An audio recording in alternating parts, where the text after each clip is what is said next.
Ang kamatayan, higit sa isang konsepto at katotohanan ng buhay, ay isang pakiramdam. Isang pakiramdam na may sariling buhay, may sariling lakas. Ayon sa Lola, kamatayan ang nagbibigay ng pantay na karapatan sa lahat ng nilalang. Kamatayan din ang isang bagay na kailanman ay hindi matatakasan ng sinuman. Ang kamatayan, bagamat ayon sa Lola ay hindi dapat katakutan, ay may iba-ibang anyo, iba't ibang mukha. Sa totoo lang, nakita ko na ang isa sa mga mukha nito nang ako ay lapitan ng nilalang na iyon. Ang mukha ng isang mapait at karumal-dumal na kamatayan. Pero hindi pa oras. Nang imulat ko ang aking mga mata, wala na ang nilalang sa aking harapan.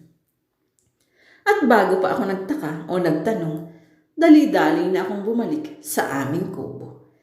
Isinarado ko agad ang pinto habang hingal na hingal. Nagpasalamat ako sa Diyos at hindi naganap ang dapat sana'y maaga kong pamamaalam sa mundo. Pero hindi ko sukat akalain ang pasasalamat na iyon ay magiging mapait na pananumbat pagdating ng panahon. May dahilan kung bakit hindi ako namatay noong gabing iyon o kung bakit hindi ako ginalaw ng halimaw. Isang dahilang habang buhay kong dadalhin sa aking pagkatao at isusumpa. Hindi ko binanggit kay Lola kinaumagahan ang nangyari sa akin. Wala siyang ideya na nangasa kong lumabas sa aming kubo sa alanganing oras ng gabi. Hindi rin niya alam ang tungkol sa muntikang pakikipagharap ko sa naturang nilalang na aming kinatatakutan. Inilihim ko sa kanya ang lahat, sa takot na ako ay mapagalitan. Inilihim ko sa kanya ang lahat upang hindi na niya ako isisain pa at balikan ang nakakatakot na karanasan. Pero magmula noon, hindi na ako lumabas ng aming kubo sa tuwing sumasapit ang gabi. Ano mang marinig ko sa labas, binabaliwala akong pilit. Ayoko nang mangyari uli sa akin ang nangyari noong gabi niyon na hindi ko makakalimutan. Magmula nang makaharap ko ang kinatatakutang nilalang noong gabing iyon, pakiwari ko hindi na niya ako nilubayan magmula noon. Hindi lamang sa isipan at aking mga panaginip, ngunit maging sa realidad. May mga panahon na parang nararamdaman kong may nakakubli sa kakahuyan at ako ay pinagmamasdan mula sa di kalayuan. Minsan naman, sa tuwing kami nangangaso ng Lola, pakiwari ko may sumusunod sa amin. May nagmamatsyag. Hindi ko pa alam noon kung totoo ang mga nararamdaman ko. Pero ang lakas ng kutob ko sa tuwing mararamdaman kong tila may nakamatsyag sa amin. Alam kong may pakay sa akin ang kinatatakutan kong nilalang. Kung ano, hindi ko pa alam noon. Madalas sa tuwing ako'y maliligo sa batis o sa aming batalan, parati kong pinagmamasdan ang aking tiyan o tagiliran. Tinitingnan ko kung may kulay pulang marka. Tanda ko pa ang sabi ng Lola. Ang anumang nilalang o bagay na may markang kulay pula sa katawan ay pag-aari na ng kinatatakutang nilalang. Kinatatakutan kung baka ako'y pag-aari na nila nang hindi ko namamalayan. At darating ang isang gabi, sasalakay na lamang sila upang ako'y agawin sa aking lola at kunin. Iyon ang pinakamatinding takot ko.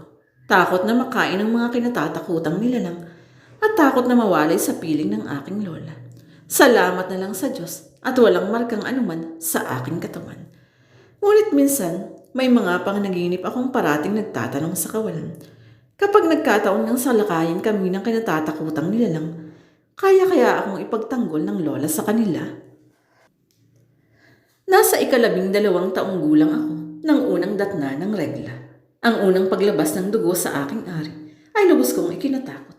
Naghihiyaw ako nang makita ng Lola ang dahilan ng aking pagkagimbal. Nangiti lamang siya at sa kanya ipiniliwanag sa akin ang lahat. Muli naranasan ko ang husay sa pagtuturo ng Lola. Ipinaliwanag niya na ang buwan ng paglabas ng dugo mula sa aking ari ay isang senyales na ako'y dalaga na. Ibig sabihin, higit kong dapat pag-ingatan ang aking sarili. Ito rin ang unang hakbang sa napakaraming pagbabagong sa akin ay magaganap. Kabilang na raw ang paglaki ng aking dibdib, ang pagluma ng aking bewang at balakang, ang pagkakaroon ng mainit na pakiramdam. Ipinaliwanag sa akin ng Lola ang lahat ng dapat kong malaman, liban sa paksang may kinalaman sa sexualidad. Nanatiling inosente ang aking isipan pagdating doon. At dahil wala naman akong nakikita o nakakahalubilong kalalakihan sa kagubatan, hindi naging importante sa akin ang bagay na iyon. Bagamat sa mga aklat ng lola, may mga larawan doon ng mga lalaki. Alam ko ang kanilang itsura at ang kanilang mga magagawa. Ngunit hanggang doon lamang ang kaalamang iyon. Ang puso't isipan ko ay malayong-malayo sa pagnanasa. Minsan tinanong ko ang lola, "Nire-regla rin ba ang mga lalaki?" Natawa siya. "Hindi, tayo lang mga babae." "Bakit ganon?" "Dahil ito ang parusa sa atin ng Diyos." "Parusa?" Sabi sa akin ng nanay ko noong bata pa ako. Babae raw kasi ang dahilan kung bakit nakapasok sa sangkatauhan ang kasalanan. Hindi ko po maintindihan, lola. Kaya napilitan siyang isalaysay sa akin iyon mula sa simula. Nang hilikhain ng Diyos ang langit at lupa, ang mga hayop at ang tao. Ikinuwento sa akin ng lola ang tungkol kay Eva at Adan at ang tungkol sa tusong ahas at sa isang prutas na ubod ng tamis at sarap. Ipinagbabawal di umano ng Diyos ang pagkain ng prutas, ngunit hindi naging malinaw sa akin kung bakit. Hindi ko rin lubos maisip kung ano talaga ang naging pagkakasala ni Eva. Siya ay nagutom at kumain lamang ng prutas. Ano ang masama sa kanyang ginawa? Pero ayon sa lola, ang prutas daw na ipinagbabawal ay representasyon ng tukso. Ang pagkagat sa prutas na ipinagbabawal ay simbolo ng kasalanan o paglabag sa kagustuhan ng Diyos. At ang kabayaran sa kasalanan ay ang pagiging isang nilalang na may kamatayan. Pagkabanggit sa salitang kamatayan, muli kong naalala ang tungkol sa lihim kong pagharap sa kinatatakutang nilalang sa kabilang dako ng kagubatan. Kay tagal na mula nang mangyari iyon, bagamat hindi na naulit ang karanasan, nanatili pa rin sa aking puso at isipan, patuloy na kinatatakutan ng aking kaluluwa. Sa babae pinagkatiwala ang pagsisilang ng sanggol, at ang pagsisilang ng sanggol sa mundo ay hindi magiging madali. Ito'y puno ng pagsasakripisyo, hirap at pasakit. Sa tuwing may isang babaeng nagsisilang ng sanggol, lumalapit din ang mukha ng kamatayan sa kanya dahil ang babae ay sinumpa ng Diyos dahil sa kanyang paglabag sa batas. Patuloy ng lola. Masamang tao ba ang Diyos? Ang tanong ko. Napakros ang lola. Bawiin mo ang sinabi mo. Bakit po? Unang-una, hindi tao ang Diyos. Ikalawa, huwag na huwag mo siyang tatawaging masama. Hindi siya masama. Sige po, binabawi ko na. Mamaya, magdasal ka ng rosaryo para linisin ang iyong kaluluwa. Opo, lola. Pero hindi ko pa rin maintindihan. Kung ano ang kinalaman ng pagre-regla sa kwento ninyo, paano ito naging isang parusa sa atin?